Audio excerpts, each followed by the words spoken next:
ಹಾಗೆ ಮಹಾತ್ಮ ಗಾಂಧೀಜಿಯವರ ಸತ್ಯ, ಅಹಿಂಸೆ, ಬುದ್ಧನ ಪ್ರೀತಿ, ಕರುಣೆ, ಅಹಿಂಸೆಯನ್ನು ಮೈಗೂಡಿಸಿಕೊಂಡಿರುವಂತಹ ಮಾನ್ಯ ಶ್ರೀ ರಾಹುಲ್ ಗಾಂಧಿಯವರು ಆಗಮಿಸಿದ್ದಾರೆ, ವೇದಿಕೆಯಲ್ಲಿ ಆಸೀನರಾಗಿದ್ದಾರೆ. ಹಾಗೆ ನಮ್ಮೆಲ್ಲರ ಅಚ್ಚುಮೆಚ್ಚಿನ ಸನ್ಮಾನ್ಯ ಮುಖ್ಯಮಂತ್ರಿಗಳಾದ ಶ್ರೀ ಸಿದ್ದರಾಮಯ್ಯನವರು ಆಗಮಿಸಿದ್ದಾರೆ. ಉಪಮುಖ್ಯಮಂತ್ರಿಗಳಾದ ಸನ್ಮಾನ್ಯ ಶ್ರೀ DK ಶಿವಕುಮಾರ್ ಅವರ ಆಗಮನವಾಗಿದೆ. ಬಂಧುಗಳೇ, ಇನ್ನೇನು ಕೆಲವೇ ನಿಮಿಷಗಳಲ್ಲಿ ವೇದಿಕೆ ಕಾರ್ಯಕ್ರಮ ಪ್ರಾರಂಭವಾಗಲಿದೆ. ತಾವೆಲ್ಲರೂ ದಯಮಾಡಿ ಆಸನಗಳಲ್ಲಿ ಆಸೀನರಾಗಿ ಅತ್ಯಂತ ಶಿಸ್ತು ಸಂಯಮದಿಂದ ಕಾರ್ಯಕ್ರಮದ ಯಶಸ್ಸಿಗೆ ಕೈ ಜೋಡಿಸಬೇಕು. ಇದು ಪ್ರಜಾಧ್ವನಿ ಭಾಗ 2.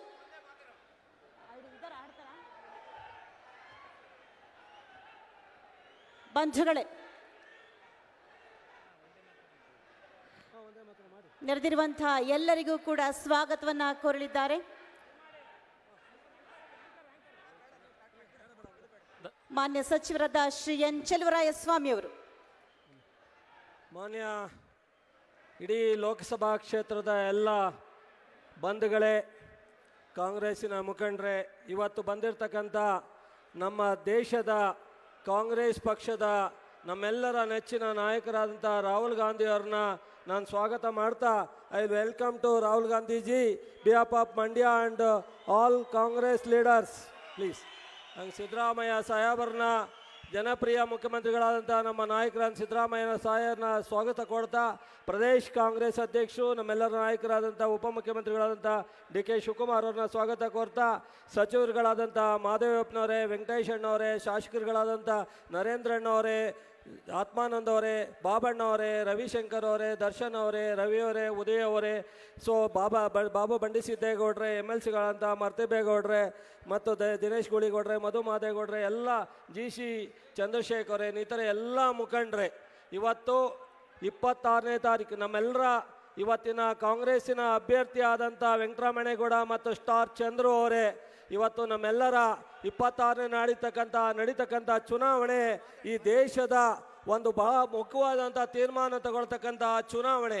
ದಯಮಾಡಿ 10 ವರ್ಷಕ್ಕೆ ಒಂದೊಂದು ಬಾರಿ ಬರ್ತಕ್ಕಂಥ ಚುನಾವಣೆ ದೇಶದ ದಿಕ್ಕನ್ನೇ ಬದಲಾಯಿಸ್ತಕ್ಕಂಥ, ದೇಶದ ಜನರ ಸಮಸ್ಯೆಯನ್ನೇ ಬದಲಾಯಿಸ್ತಕ್ಕಂಥ ಚುನಾವಣೆ. ಮೋದಿಯವರು 10 ವರ್ಷ ಏನೆಲ್ಲ ಬರೀ ಮಾತಿನಲ್ಲಿ ಸುಳ್ಳಿನಲ್ಲಿ ದೇಶವನ್ನು ಆಡಳಿತ ಮಾಡಿದ್ದಾರೆ, ರಾಹುಲ್ ಗಾಂಧಿಯವರು ಭಾರತ್ ಜೋಡೋ ಮೂಲಕ ಇಡೀ ದೇಶವನ್ನು ಪ್ರಪ್ರಥಮವಾಗಿ ಚಂದ್ರಶೇಖರ್ ನಂತರ ಯಾರಾದ್ರೂ ದೇಶನ ಸುತ್ತಾಡಿ ದೇಶದ ಸಮಸ್ಯೆಯನ್ನು ಒಗ್ಗೂಡಿಸೋಕ್ಕೆ ಪ್ರಯತ್ನ ಮಾಡಿದರೆ ಅದು ರಾಹುಲ್ ಗಾಂಧೀಜಿ ಮಾತ್ರ. ಇವತ್ತು ನೆಹರು ಕುಟುಂಬದ ಒಬ್ಬ ಮೊಮ್ಮಗ ಈ ದೇಶದ ಬದುಕಿಗೋಸ್ಕರ ಹೋರಾಟ ನಡೀತಾ ಇರ್ತಕ್ಕಂಥದ್ದು ಮಂಡ್ಯ ಜಿಲ್ಲೆಯ ಜನರು ಇವತ್ತು ಇಲ್ಲಿಯ ಲೋಕಸಭಾ ಕ್ಷೇತ್ರದಲ್ಲಿ ವೆಂಕಟರಮಣೇಗೌಡರನ್ನ ಗೆಲ್ಲಿಸೋದ್ರ ಮೂಲಕ ರಾಹುಲ್ ಗಾಂಧಿ ಅವರಿಗೆ ಶಕ್ತಿಯನ್ನ, ಕಾಂಗ್ರೆಸ್ಗೆ ಶಕ್ತಿಯನ್ನ, DK ಶಿವಕುಮಾರ್ ಸಿದ್ದರಾಮಯ್ಯನವರಿಗೆ ಶಕ್ತಿಯನ್ನ ತುಂಬಿಸ್ಬೇಕು. ಮೈಸೂರಿನಲ್ಲಿ ಶುಗರ್ ಕಾರ್ಖಾನೆಯನ್ನ ಸ್ಟಾರ್ಟ್ನೆ ಮಾಡ್ಲಿಕ್ಕೆ ಘೋಷಣೆ ಮಾಡಿದ್ದೀವಿ, ವಿಶ್ವವಿದ್ಯಾಲಯವನ್ನು ಸ್ಟಾರ್ಟ್ನೆ ಮಾಡಿದ್ದೀವಿ. 41 ಕಬ್ಬನ್ನು ಅರಿತಕ್ಕಂಥದಕ್ಕೆ ನಮ್ಮ ಸರ್ಕಾರ ಬಂದ ತಕ್ಷಣ 100 ಕೋಟಿಯನ್ನು ವಿತರಣೆ ಮಾಡಿದ್ದೀವಿ. ಸೊ ಇವತ್ತು KRSನ ವಿಶ್ವ ದರ್ಜೆಗೆ ಏರಿಸಿದ್ದೀವಿ, ನಾಲಾ ಆಧುನೀಕರಣ ಮಾಡಿದ್ದೀವಿ. ಹಾಸನದಿಂದ ಬಂದಿರತಕ್ಕಂಥ ಯಾವುದೇ ಹೇಮಾವತಿ ನೀರನ್ನು ಮಂಡ್ಯಕ್ಕೆ ತರಲಿಕ್ಕೆ ಬಿಟ್ಟಿರಲಿಲ್ಲ. ನಿನ್ನೆ ಕುಮಾರಸ್ವಾಮಿ ಅವರು ಮಾತನಾಡಿದ್ದಾರೆ, ಆದರೆ ಈ ಜಿಲ್ಲೆನಲ್ಲಿ ಹಿಂದೆ ಮೇಕೆದಾಟನ್ನ ಸಹ ಅವಕಾಶ ಇದ್ದಾಗ ಲಘುವಾಗಿ ಮಾತನಾಡಿದ್ರು. ಇವತ್ತು ಮೇಕೆದಾಟು ಕಾಣುತ್ತೆ. ಅವ್ರು ಪ್ರೈಮ್ ಮಿನಿಸ್ಟರ್ ಆದಾಗ, ಚೀಫ್ ಮಿನಿಸ್ಟರ್ ಆದಾಗ ಮಾಡದೇ ಇರ್ತಕ್ಕಂಥ ಕಾವೇರಿ ಇಶ್ಯೂನ ಇವತ್ತು ಬದಲಾವಣೆ ಮಾಡ್ಲಿಕ್ಕೆ ಸಾಧ್ಯ ಆಗಲ್ಲ. ತಾವೆಲ್ಲರೂ ಅರ್ಥ ಮಾಡ್ಕೊಂಡು ದಯವಿಟ್ಟು ಮಂಡ್ಯ ಲೋಕಸಭಾ 8 ಕ್ಷೇತ್ರದಲ್ಲಿ ತಾವೆಲ್ಲರೂ ಸಹ ಕಾಂಗ್ರೆಸ್ ಪಕ್ಷದ ಅಭ್ಯರ್ಥಿಗೆ ಆಶೀರ್ವಾದ ಮಾಡಬೇಕು ಅಂತೇಳಿ ವಿನಂತಿ. ಸ್ವಾಗತವನ್ನು ಕೋರಿದಂತಹ ಮಾನ್ಯ ಸಚಿವರಾದ ಚೆಲುವರಾಯಸ್ವಾಮಿ ಅವರಿಗೆ ವಂದನೆಗಳು. ಪ್ರಜಾಧ್ವನಿ ಭಾಗ 2 ಮಂಡ್ಯ ಭಾಗದಲ್ಲಿ ಕಾಂಗ್ರೆಸ್ಸಿನ ಜಯಭೇರಿಯ ಮುನ್ಸೂಚನೆ ಇದು. ಜ್ಯೋತಿಯನ್ನು ಬೆಳಗಿಸ್ತಾ ಇದ್ದಾರೆ ಮಾನ್ಯ ಶ್ರೀ ರಾಹುಲ್ ಗಾಂಧಿಯವರು, ಹಾಗೆ ಮಾನ್ಯ ಮುಖ್ಯಮಂತ್ರಿಗಳಾದ ಸಿದ್ದರಾಮಯ್ಯನವರು, ಉಪಮುಖ್ಯಮಂತ್ರಿಗಳಾದ ಶ್ರೀ DK ಶಿವಕುಮಾರ್ ಅವರು, ನಮ್ಮೆಲ್ಲರ ಅಚ್ಚುಮೆಚ್ಚಿನ ಸಚಿವರಾದ ಸನ್ಮಾನ್ಯ ಶ್ರೀ ಚೆಲುವರಾಯಸ್ವಾಮಿ ಅವರು, ಹಾಗೆ ಮಂಡ್ಯ ಜಿಲ್ಲೆಯ ಅಭ್ಯರ್ಥಿಯಾದ ಶ್ರೀ ಸ್ಟಾರ್ ಚಂದ್ರ ಅವರು ಶ್ರೀ ವೆಂಕಟರಮಣೇಗೌಡರು. ಬಂಧುಗಳೇ, ಹಾಲಕ್ಕಿ ನುಡಿತೈತೆ, ಶುಭವಾಗುತ್ತೈತೆ, ಕೈ ಬಲವಾಗುತ್ತೈತೆ, ಒಕ್ಕಲಿಗರ ಒಮ್ಮತದ ಮತ ಬೀಳುತ್ತೈತೆ, ಎಲ್ಲ ಧರ್ಮದವರ, ಎಲ್ಲ ಜಾತಿಯವರ, ಹಿಂದೂ ಕ್ರೈಸ್ತ ಮುಸಲ್ಮಾನ ಎಲ್ಲರೂ ಒಗ್ಗೂಡಿ ಮತ ತುಂಬಿ ಬರುತ್ತೈತೆ. ಕಾಂಗ್ರೆಸ್ಗೆ ಗೆಲುವಾಗುತ್ತೈತೆ, ಸಂಕಟಹರಣ ವೆಂಕಟರಮಣಗೌಡಗೆ ವಿಜಯವಾಗುತ್ತೈತೆ. ಬಂಧುಗಳೇ, ಇದೀಗ ಸನ್ಮಾನ್ಯ ಉಪಮುಖ್ಯಮಂತ್ರಿಗಳಾದ DK ಶಿವಕುಮಾರ್ ಅವರು ನಿಮ್ಮನ್ನು ಉದ್ದೇಶಿಸಿ ಮಾತನಾಡಲಿದ್ದಾರೆ. ಚಪ್ಪಾಳೆಗಳ ಮುಖೇನ ಸ್ವಾಗತಿಸಿ. बोलो भारत माता की, कांग्रेस पार्टी की, सोनिया गांधी की, राहुल गांधी की, मल्लिकार्जुन खड़गे की, ಸಿದ್ದರಾಮಯ್ಯ की ಬಂಧುಗಳೇ ಸ್ವಲ್ಪ ಇರಬೇಕು. ಈ ವೇದಿಕೆಯಲ್ಲಿರುವಂತ ನಮ್ಮ ನಾಯಕರಾದಂತ ರಾಹುಲ್ ಗಾಂಧಿ ಅವರೇ, ನಮ್ಮ ರಾಜ್ಯದ ಮುಖ್ಯಮಂತ್ರಿಗಳಂತ ಸಿದ್ದರಾಮಯ್ಯ ಸಾಹೇಬ್ರೆ, ನಮ್ಮ ವರ್ಕಿಂಗ್ ಪ್ರೆಸಿಡೆಂಟ್ ಅಂತ ತನ್ವೀರ್ ಸೇಠ್ ಅವರೇ, ನಮ್ಮ ಪ್ರಚಾರ ಸಮಿತಿ ಅಧ್ಯಕ್ಷ ಅಂತ ಸೊರ್ಕೆ ಅವರೇ, ಎಂ ರೇವಣ್ಣವರೇ, ಚೆಲುವರಾಯ ಸ್ವಾಮಿ ಅವರೇ, ಮಹದೇವಪ್ಪನವರೇ, ವೆಂಕಟೇಶ್ ಅವರೇ, ಈ ಜಿಲ್ಲೆ ಎಲ್ಲ ಶಾಸಕರುಗಳೇ, ಮಾಜಿ ಶಾಸಕರು, ಮಾಜಿ ಮಂತ್ರಿಗಳು, ನರೇಂದ್ರ ಸ್ವಾಮಿ ಆಗಿ ಮತ್ತು ರೋಜಿ ಜಾನ್ ಅವರು ಎಲ್ಲ ಕೂಡ ಇದ್ದಾರೆ. ಎಲ್ಲರ ಹೆಸರನ್ನ ತೆಗೆದುಕೊಳ್ಳೋಕ್ಕಾಗೋದಿಲ್ಲ, ಕ್ಷಮಿಸಬೇಕು. ಸ್ವಾಗತ ಮಾಡಿದಂಥ ಚಲರೋಜಿ ಸ್ವಾಮಿ ಅವರು ತೆಗೆದುಕೊಂಡಿದ್ದಾರೆ. ಇದೊಂದು ಐತಿಹಾಸಿಕವಾದಂಥ ಸಭೆ. ಮೊದಲನೆಯ ಸಭೆಯನ್ನ ರಾಹುಲ್ ಗಾಂಧಿ ಅವರು ಈ ಭೂಮಿ ಮೇಲೆ ನಡೆದು ಭಾರತ್ ಜೋಡೋ ಯಾತ್ರೆಯನ್ನ ನಡೆಸಿ ಚಾಮರಾಜನಗರ ಕ್ಷೇತ್ರದಿಂದ ಪ್ರಾರಂಭ ಮಾಡಿ ಅಲ್ಲಿಂದ ತೆಲಂಗಾಣ ತಲುಪುವವರೆಗೂ ಎಷ್ಟು ಕ್ಷೇತ್ರಕ್ಕೆ ಹೆಜ್ಜೆ ಹಾಕಿದ್ರೋ ಅಷ್ಟು ಕ್ಷೇತ್ರದಲ್ಲೂ ಕಾಂಗ್ರೆಸ್ ಪಕ್ಷ ಗೆದ್ದು ಈ ರಾಜ್ಯದ ಅಧಿಕಾರವನ್ನು ಕಾಂಗ್ರೆಸ್ ಪಕ್ಷ ಬಂದಿದೆ. ಎಲ್ಲ ಕ್ಷೇತ್ರಗಳು ಗುಂಡ್ಲುಪೇಟೆಯಿಂದ ಲೆಕ್ಕಾಕಿ, ನಂಜನಗೂಡು ಲೆಕ್ಕಾಕಿ, ವರ್ಣ ಲೆಕ್ಕಾಕಿ, ಮೈಸೂರು ಲೆಕ್ಕಾಕಿ, ಮೇಲ್ಕೋಟೆ ಲೆಕ್ಕಾಕಿ, ಚಲರಾಯ ಸ್ವಾಮಿ ನಾಗಮಂಗಲ ಲೆಕ್ಕಾಕಿ, ಎಲ್ಲ ಕ್ಷೇತ್ರಗಳು ಕೂಡ ಕೊನೆ ತೆಲಂಗಾಣವರೆಗೂ ಕಾಂಗ್ರೆಸ್ ಪಕ್ಷ ಬಂದು ಕಾಂಗ್ರೆಸ್ ಸರ್ಕಾರ ಈ ರಾಜ್ಯದಲ್ಲಿ ಬಂದಿದೆ. ಅವರ ಕಾಲ್ಗುಣ ಬಹಳ ಶಕ್ತಿಶಾಲಿಯಾಗಿದೆ. ಈ ದೇಶದ ಬಡವರಿಗೋಸ್ಕರ, ಬೆಲೆ ಏರಿಕೆಗೋಸ್ಕರ, ಸಮಸ್ಯೆಗಳನ್ನು ಬಗೆಹರಿಸಲಿಕ್ಕೆ, ನಿಮ್ಮ ಕಷ್ಟ ದುಃಖಗಳನ್ನು ವಿಚಾರಿಸಲಿಕ್ಕೆ ಅವರು ಹೆಜ್ಜೆ ಹಾಕಿದ್ರು. ಅದಕ್ಕೆ ಇವತ್ತು ನಾನು ಮಂಡ್ಯ ಗೆಲ್ಲಬೇಕು, ಮಂಡ್ಯ ಗೆದ್ರೆ ಇಂಡಿಯಾದಿಂದ ಗೆಲ್ತೇನೆ ಅನ್ನೋ ಒಂದು ನಂಬಿಕೆಯಿಂದ ನಿಮ್ಮ ಮೇಲೆ ವಿಶ್ವಾಸವಿಟ್ಟು ಇವತ್ತು ಇಲ್ಲಿಗೆ ಬಂದಿದ್ದಾರೆ. ಇವತ್ತು ತಮ್ಮ ಕೇಳೋದಿಷ್ಟೇ, ನಾನು 136 ಸೀಟನ್ನು ತಾವು ಆಶೀರ್ವಾದ ಮಾಡಿಕೊಟ್ರಿ. ಮಂಡ್ಯ ಜಿಲ್ಲೆಯಲ್ಲಿ ಒಂದು ಸೀಟ್ ಬಿಟ್ರೆ ಎಲ್ಲ ಸೀಟನ್ನ ಈ ಲೋಕಸಭಾ ಕ್ಷೇತ್ರದಲ್ಲಿ ಗೆಲ್ಸಿದ್ರಿ.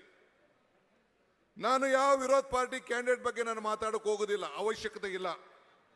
ಯಾಕೆಂದ್ರೆ ವಿರೋಧ ಪಾರ್ಟಿ ಕ್ಯಾಂಡಿಡೇಟು ನಿಮ್ಮ ಕಷ್ಟಕ್ಕೂ ಆಗಲಿಲ್ಲ, ನಿಮ್ಮ ಸುಖಕ್ಕೂ ಆಗಲಿಲ್ಲ, ಒಂದು ಸಣ್ಣ ಸಾಕ್ಷಿ ಗುಡ್ಡೆಯನ್ನ ಈ ಮಂಡ್ಯ ಕೊಡಲಿಲ್ಲ.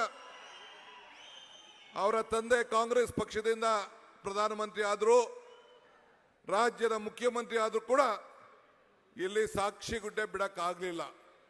ಸೊ ಅವ್ರ ಬಗ್ಗೆ ಮಾತಾಡಿ ಟೈಮ್ ವೇಸ್ಟ್ ಮಾಡ್ತಲೇ ಅರ್ಥ ಇಲ್ಲ. ಈಗ ನಮಗೂ ನಿಮಗೂ ಇಟ್ಟಿರೋದು ಬದುಕು, ಬಿಜೆಪಿ ಅವ್ರದ್ದು ಭಾವನೆ. ಇವತ್ತು ನಿಮ್ಮ ಬದುಕಿಗೋಸ್ಕರ ಇವತ್ತು ನಾವು ಕಾಂಗ್ರೆಸ್ ಪಕ್ಷ 5 ಗ್ಯಾರಂಟಿಗಳ ಜೊತೆಯಲ್ಲಿ ರೈತರಿಗೋಸ್ಕರ ಇವತ್ತು ನಾವು ಮೇಕೆದಾಟು ಯೋಜನೆಯನ್ನು ನಾವು ಮಾಡಿ ಈ ಕಾವೇರಿ ಜಲಾನಯನ ಪ್ರದೇಶವನ್ನ ಇವತ್ತು ನಾವು ಪ್ರಾರಂಭವನ್ನು ಮಾಡೇ ಮಾಡ್ತೀವಿ ಅಂತೇಳಿ ಸಂಕಲ್ಪವನ್ನು ಮಾಡಿ ಇವತ್ತು ನಾವು ನಿಮ್ಮ ಜೊತೆಯಲ್ಲಿ ಹೆಜ್ಜೆಯನ್ನು ಹಾಕ್ತಾ ಇದ್ದೇವೆ.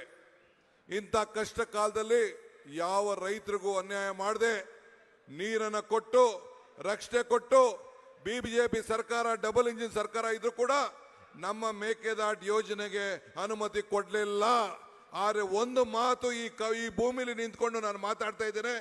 ನಾನು ಸಿದ್ದರಾಮಯ್ಯನವರು ನೀವೆಲ್ಲ ಸೇರಿ ನಮ್ಗೇನು ಶಕ್ತಿ ಕೊಟ್ಟಿದ್ದೀರಿ, ನಮ್ಮ ಅವಧಿಯಲ್ಲೇ ಈ ಮೇಕೆದಾಟು ಯೋಜನೆಯನ್ನು ನಾವು ಪ್ರಾರಂಭ ಮಾಡೇ ಮಾಡ್ತೇವೆ ಅನ್ನೋ ಮಾತನ್ನ ಈ ಸಂದರ್ಭದಲ್ಲಿ ಹೇಳಲಿಕ್ಕೆ ನಾನು ಬಯಸ್ತಾ ಇದ್ದೇನೆ. ಮಾನ್ಯಶ್ರೀ ನಮ್ಮ ಶ್ರೀನಿವಾಸರವರು JDS ನ ಮಾಜಿ ಶಾಸಕರು ಕಾಂಗ್ರೆಸ್ ಪಕ್ಷಕ್ಕೆ ಸೇರ್ಪಡೆ ಆಗ್ತಾ ಇದ್ದಾರೆ. ಅವರೇನ್ ದಡ್ರ? ಇವತ್ತು 2019ರಲ್ಲಿ ಹಾಸನದಲ್ಲಿ ರಾಹುಲ್ ಗಾಂಧಿಯವರು ಒಂದು ಮಾತು ಹೇಳಿದ್ರು. ಏನು ಹೇಳಿದ್ರು ಅಂದ್ರೆ JDS ಬಿ ಟೀಮ್ ಅಂತ ಹೇಳಿದ್ರು. ನಾನು ಯಾಕಪ್ಪ ಹಿಂಗೆ ಹೇಳ್ತಾ ಇದ್ದಾರೆ ಅಂತೇಳಿ ನಾನು ಪ್ರಶ್ನೆ ಮಾಡ್ತಾ ಇದ್ದೆ. ಸಿದ್ದರಾಮಯ್ಯನವ್ರ ಮೇಲೆ ಜಗಳ ಮಾಡಿದೆ ನಾನು, ಯಾಕೆ ಇದನ್ನ ಹೇಳ್ಸಕ್ ಹೋದ್ರಿ ನೀವು ಅಂತ. ಇಲ್ಲ ಕಡೆ ಅವ್ರದ್ದೆಲ್ಲ ಅಂಡರ್ಸ್ಟ್ಯಾಂಡಿಂಗ್ ಇದೆ, ಒಳಗಡೆ ಬಿ ಟೀಮ್ ಕಡೆ ಅಂತ ಅವ್ರು ಹೇಳಿದ್ರು. ಈಗ ಏನಾಯ್ತು, ಬಿ ಟೀಮ್ ಹೋಗಿ ಎರಡು ಸೇರಿ ಎ ಟೀಮ್ ಆಗ್ಬಿಟ್ಟಿದೆ. ಈ ಎ ಟೀಮ್ ಅನ್ನ ಮುಗಿಸೋಂತ ಕೆಲಸ ತಾವು ಮಾಡಬೇಕು. ಈಗ ರಾಹುಲ್ ಗಾಂಧಿ ಅವರು ಮತ್ತೆ ಭಾರತಕ್ಕೆ ನ್ಯಾಯ ಯಾತ್ರೆಯನ್ನ ಮಾಡಿದ್ದಾರೆ. ಇವತ್ತು ಈ ರಾಜ್ಯದಲ್ಲಿ, ನಿಮ್ಮ ಜಿಲ್ಲೆಯಲ್ಲಿ, ಈ ಮಂಡ್ಯಗೆ ಬೆಳಗ್ಗೆ ಸಾಯಂಕಾಲ ನಿಮಗೋಸ್ಕರ ದುಡಿಯುವಂತ ಒಬ್ಬ ಸ್ಥಳೀಕನಿಗೆ, ಒಬ್ಬ ಉದ್ಯಮಿಗೆ, ಇವತ್ತು ಒಬ್ಬ ರೈತನ ಮಗನಿಗೆ ಇವತ್ತು ನಮ್ಮ ವೆಂಕಟರಮಣಗೌಡ ಚಂದ್ರೂರವರಿಗೆ ಇವತ್ತು ಅವಕಾಶವನ್ನು ಮಾಡಿದ್ದಾರೆ. ಇವತ್ತು ಚಂದ್ರು ಅಲ್ಲ ಅಭ್ಯರ್ಥಿ, ಈ ಡಿ ಕೆ ಶಿವಕುಮಾರ್, ಈ ಸಿದ್ದರಾಮಯ್ಯ ಇಲ್ಲಿ ಅಭ್ಯರ್ಥಿ, ಮಲ್ಲಿಕಾರ್ಜುನ್ ಖರ್ಗೆ ಅಭ್ಯರ್ಥಿ, ರಾಹುಲ್ ಗಾಂಧಿ ಅಭ್ಯರ್ಥಿ. ಇದನ್ನ ಗಮನದಲ್ಲಿ ಇಟ್ಕೊಳ್ಬೇಕು. ಇವತ್ತು ಜನತಾದಳ ಅಭ್ಯರ್ಥಿ, ನಿನ್ ಜನ ಇರ್ಲಿಲ್ವೇನ್ರಿ? ನಿನ್ನ ಮುಖ್ಯಮಂತ್ರಿ ಮಾಡಿದಂತ ಜನ ಇರ್ಲಿಲ್ವಾ? ನಿನ್ಗೆ MLA ಮಾಡಿದಂತ MP ಮಾಡಿದಂತ ಜನ ಇರ್ಲಿಲ್ಲ? ಆ ಜನಕ್ಕೆ ದ್ರೋಹ ಮಾಡಿ ಇವತ್ತು ಈ ಜನರ ಮೇಲೆ ಕಿವಿ ಮೇಲೆ ಹೂವು ಇಡಬೇಕು ಅಂತ ಬಂದಿದ್ಯಾ? ಇದು ಸಾಧ್ಯ ಇಲ್ಲ. 3 ಸೀಟು ಬರ್ಕೊಡೆ ನೀವು. ಹಾಸನ, ಬೆಂಗಳೂರು ಗ್ರಾಮಾಂತರ, ಮಂಡ್ಯ, ಕೋಲಾರ, ಈ 4 ಸೀಟ್ಗಳು ಕಾಂಗ್ರೆಸ್ ಪಕ್ಷ ಗೆದ್ದೇ ಗೆಲ್ತದೆ. 20 ಸೀಟ್ ಗೆದ್ದೇ ಗೆಲ್ತೀವಿ. ಆತ್ಮವಿಶ್ವಾಸದಿಂದ ಹೋಗಿ. ಹೆಣ್ಮಕ್ಳೇ, ನನ್ನ ತಾಯಂದಿರಿಗೆ ನಿಮ್ಮ ಹೋರಾಟಕ್ಕೆ ನನ್ನ ಕೋಟಿ ನಮಸ್ಕಾರಗಳು. ನಿಮ್ಮ ಸ್ವಾಭಿಮಾನಕ್ಕೋಸ್ಕರ ನಿಮ್ಮ ಹೆಣ್ಣು ಮಕ್ಕಳು ನೀವು ಹೋರಾಟ ಮಾಡಿದ್ರಿ, ಗೋ ಬ್ಯಾಕ್ ಅಂತ ಹೇಳಿದ್ರಿ. ಗೋ ಬ್ಯಾಕ್ ಮಂಡ್ಯದಿಲ್ಲ, ಕರ್ನಾಟಕದಿಂದನೇ ಗೋ ಬ್ಯಾಕ್, ನಿಮ್ಮ ಪಾರ್ಟಿಯಿಂದನೇ ಗೋ ಬ್ಯಾಕ್.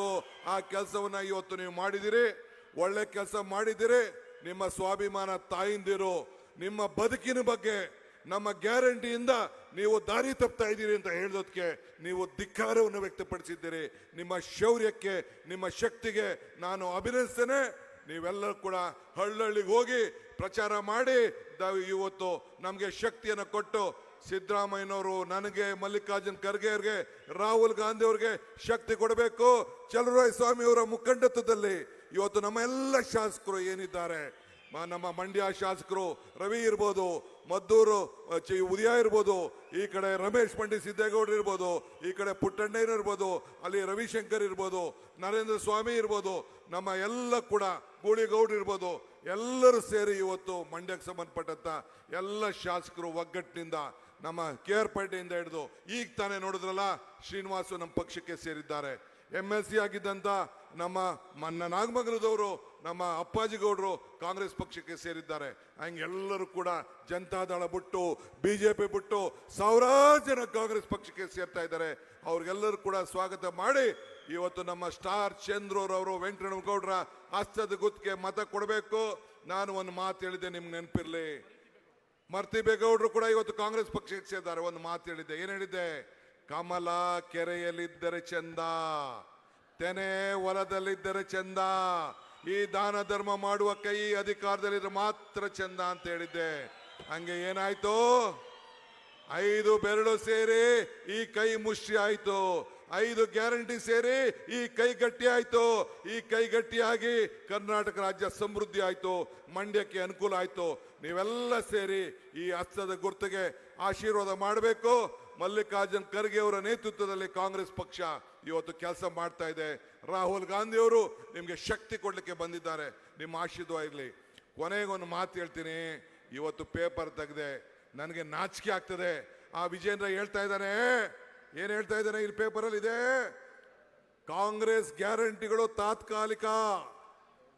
ತಾತ್ಕಾಲಿಕ ಅಂದ್ರೆ ಕಾಂಗ್ರೆಸ್ ನಾವೇನಾದ್ರು ಅಧಿಕಾರಕ್ಕೆ ಬಂದ್ಬಿಟ್ರೆ ಗ್ಯಾರಂಟಿಗಳೆಲ್ಲ ತೆಗೆದಾಕ್ತೀವಿ ಅಂತ ಹೇಳ್ತಾ ಇದ್ದಾರೆ. ಮಿಸ್ಟರ್ ಯಡಿಯೂರಪ್ಪ, ಮಿಸ್ಟರ್ ವಿಜೇಂದ್ರ, ನಿನ್ನ ಹಣೆಯಲ್ಲೂ ಬರ್ದಿಲ್ಲ ಕಾಂಗ್ರೆಸ್ ಗ್ಯಾರಂಟಿ. ನಮ್ಮ ಜನರಿನ ಬದುಕಿನ ಪ್ರಶ್ನೆ ಇದು, ಯಾವ ಕಾರಣಕ್ಕೂ ಸಾಧ್ಯ ಅಲ್ಲ. ಇಷ್ಟು ಹೇಳಿ ತಮ್ಮೆಲ್ಲರೂ ಕೂಡ ನಮಸ್ಕಾರ ಹೇಳಿ ನಾನು ಮಾತು ಮುಗಿಸ್ತೇನೆ. ಜೈ ಹಿಂದ್, ಜೈ ಕಾಂಗ್ರೆಸ್ ಪಾರ್ಟಿ. ಕ್ರಮ ಸಂಖ್ಯೆ 2, ಶ್ರೀ ವೆಂಕಟರಮಣೇಗೌಡರ ಹಸ್ತದ ಗುರುತಿಗೆ ನಿಮ್ಮ ಮತವಿರಲಿ ಎನ್ನುವ ಕೋರಿಕೆಯನ್ನು ಸಲ್ಲಿಸಿದ್ದಾರೆ ಮಾನ್ಯ ಉಪಮುಖ್ಯಮಂತ್ರಿಗಳಾದ ಶ್ರೀ ಡಿ ಕೆ ಶಿವಕುಮಾರ್ ಅವರು.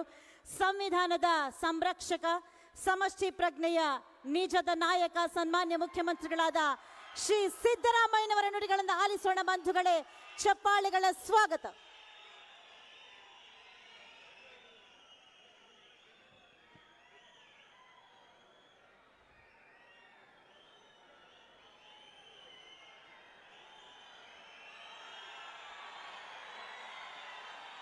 ನಮ್ಮೆಲ್ಲರ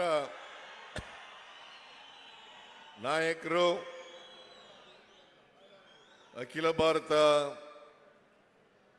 ಕಾಂಗ್ರೆಸ್ ಪಕ್ಷದ ಮಾಜಿ ಅಧ್ಯಕ್ಷರಾದಂಥ ಮಾನ್ಯ ರಾಹುಲ್ ಗಾಂಧಿ ಅವರೇ, ಕೆಪಿಸಿಸಿ ಅಧ್ಯಕ್ಷರಾದಂಥ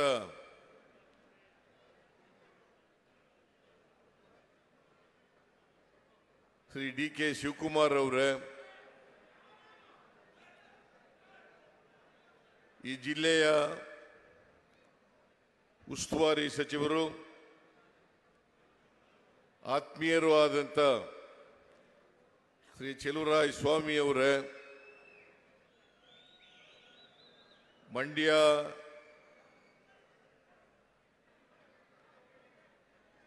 ಕ್ಷೇತ್ರದ ಶಾಸಕರಾದಂಥ ರವಿ ಗಣಿಗ ಅವರೇ, ವೇದಿಕೆ ಮೇಲಿರ್ತಕ್ಕಂಥ ಎಲ್ಲ ಸಚಿವರುಗಳೇ, ಶಾಸಕ ಮಿತ್ರರೇ, ಮಾಜಿ ಶಾಸಕರುಗಳೇ, ಇತರ ಎಲ್ಲ ಪಕ್ಷದ ಮುಖಂಡರುಗಳೇ, ಇಲ್ಲಿ ಇಷ್ಟೊಂದು ಬೃಹತ್ ಸಂಖ್ಯೆಯಲ್ಲಿ ಸೇರಿರ್ತಕ್ಕಂಥ ಎಲ್ಲ ಆತ್ಮೀಯ ಕಾರ್ಯಕರ್ತ ಬಂಧುಗಳೇ, ತಾಯಂದಿರೇ, ಯುವಕ ಮಿತ್ರರೇ, ಎಲ್ಲ ಬ್ಲಾಕ್ ಸಮಿತಿಯ ಅಧ್ಯಕ್ಷರುಗಳೇ, ಮುಂಚೂಣಿ ಘಟಕಗಳ ಅಧ್ಯಕ್ಷರುಗಳೇ, ಮಾಧ್ಯಮದ ಗೆಳೆಯರೇ, ಇದು ಒಂದು ಮಂಡ್ಯದಲ್ಲಿ ಐತಿಹಾಸಿಕ ದಿನ. ಬಹಳ ದೊಡ್ಡ ಸಂಖ್ಯೆಯಲ್ಲಿ ಇವತ್ತು ಈ ಸಮಾವೇಶದಲ್ಲಿ ಭಾಗವಹಿಸಿ ರಾಹುಲ್ ಗಾಂಧಿ ಅವರಿಗೆ ಸ್ವಾಗತವನ್ನು ಕೋರಲಿಕ್ಕೆ, ಅವರಿಗೆ ಶಕ್ತಿಯನ್ನು ಕೊಡಲಿಕ್ಕೆ ನೀವು ದೊಡ್ಡ ಪ್ರಮಾಣದಲ್ಲಿ ಇಲ್ಲಿ ಸೇರಿದ್ದೀರಿ. ನಿಮ್ಮೆಲ್ಲರಿಗೂ ಕೂಡ ಪಕ್ಷದ ವತಿಯಿಂದ ಧನ್ಯವಾದಗಳನ್ನು ಹೇಳಲಿಕ್ಕೆ ಬಯಸ್ತಾ ಇದ್ದೇನೆ. 26ನೇ ತಾರೀಕು ಲೋಕಸಭೆಗೆ ಚುನಾವಣೆ, ಕರ್ನಾಟಕದಲ್ಲಿ ಮೊದಲನೇ ಹಂತದ ಚುನಾವಣೆ ನಡೀತಾ ಇದೆ. ಅದರಲ್ಲಿ ಕಾಂಗ್ರೆಸ್ಸಿನ ಅಭ್ಯರ್ಥಿಯಾಗಿ ವೆಂಕಟರಮಣೇಗೌಡ ಅವರು, ವೆಂಕಟರಮಣೇಗೌಡ ಉರ್ಫ್ ಸ್ಟಾರ್ ಚಂದ್ರು,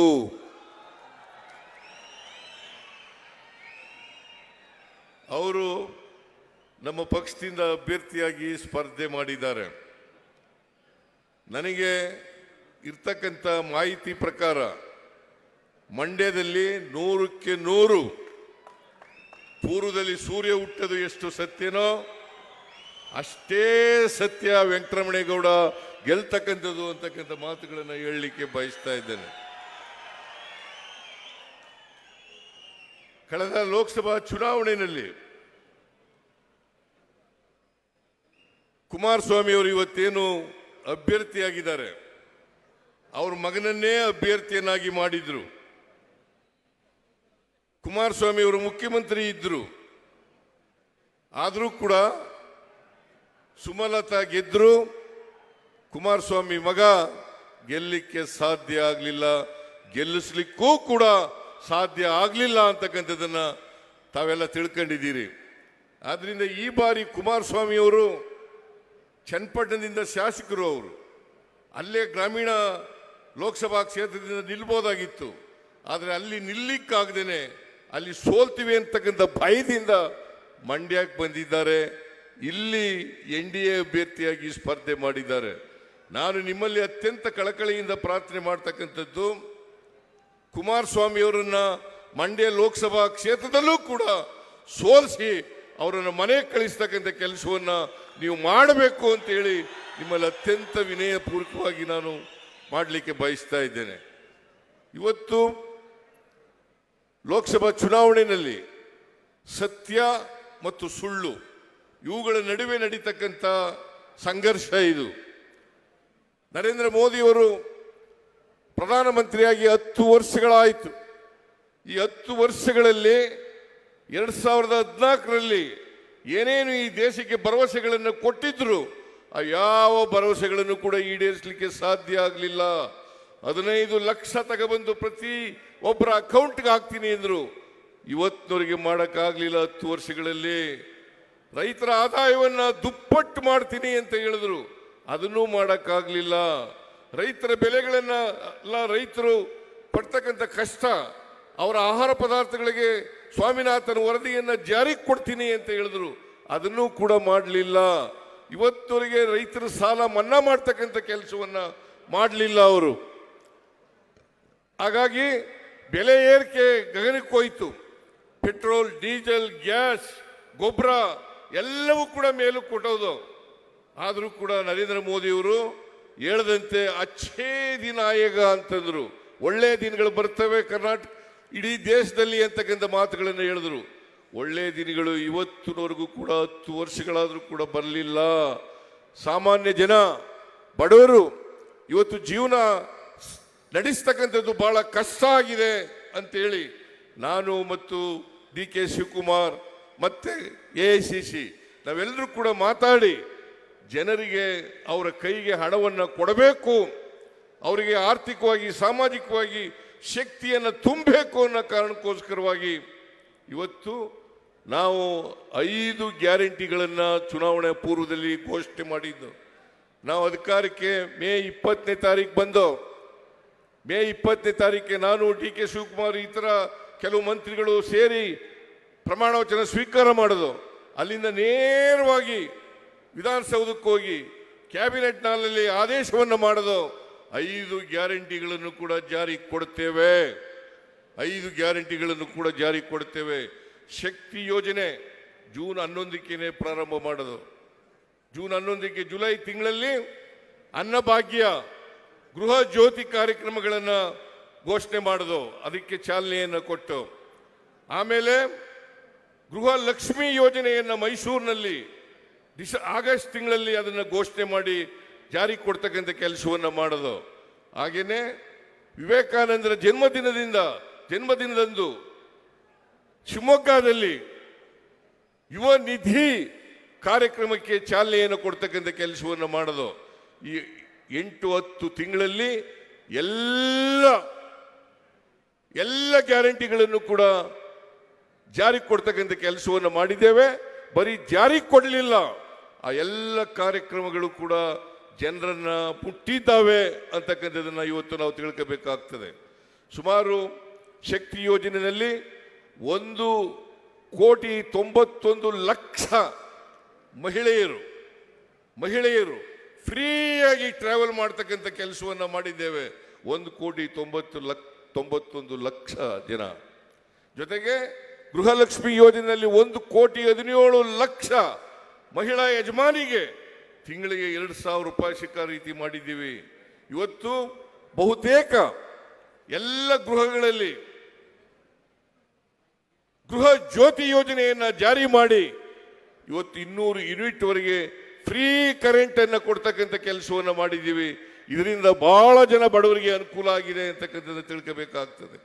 ಅನ್ನಭಾಗ್ಯ ಕಾರ್ಯಕ್ರಮ, ಬಿಜೆಪಿಯವರು ನಮಗೆ ಮೋಸ ಮಾಡಿದ್ರು ಕೂಡ, ನಿಮಗೆ ಮೋಸ ಮಾಡಿದ್ರು ಕೂಡ ನಾವು 5 kg ಅಕ್ಕಿಯನ್ನು ಕೊಡ್ತೇವೆ ಅಂತ ಹೇಳಿದ್ದು ಹೆಚ್ಚಾಗಿ 5 kg ಅಕ್ಕಿಗೆ ಬದಲಾಗಿ ಪ್ರತಿ ಒಬ್ಬರಿಗೆ 170 ರೂಪಾಯಿ ಕೊಡ್ತಕ್ಕಂಥ ಕೆಲಸವನ್ನು ಮಾಡ್ತಾ ಇದ್ದೀವಿ.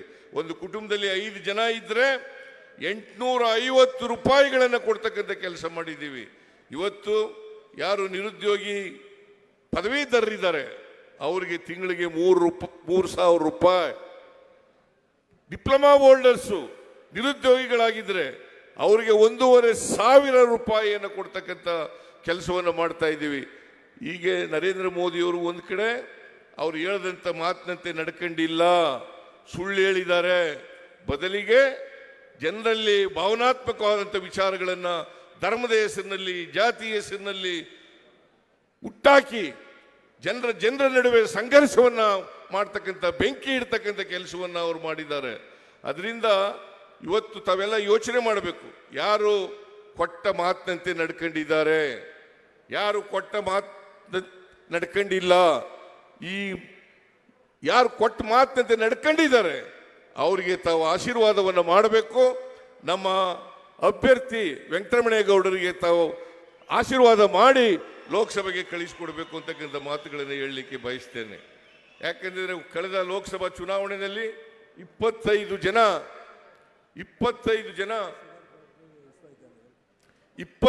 ಜನ ಬಿಜೆಪಿಯ ಶಾಸಕರು ಗೆದ್ದಿದ್ರು. ಇಲ್ಲಿ ಸುಮಲತಾ ಗೆದ್ದಿದ್ದಂಥವರು ಕೂಡ ಬಿಜೆಪಿ ಸೇರ್ಕೊಂಡ್ರು.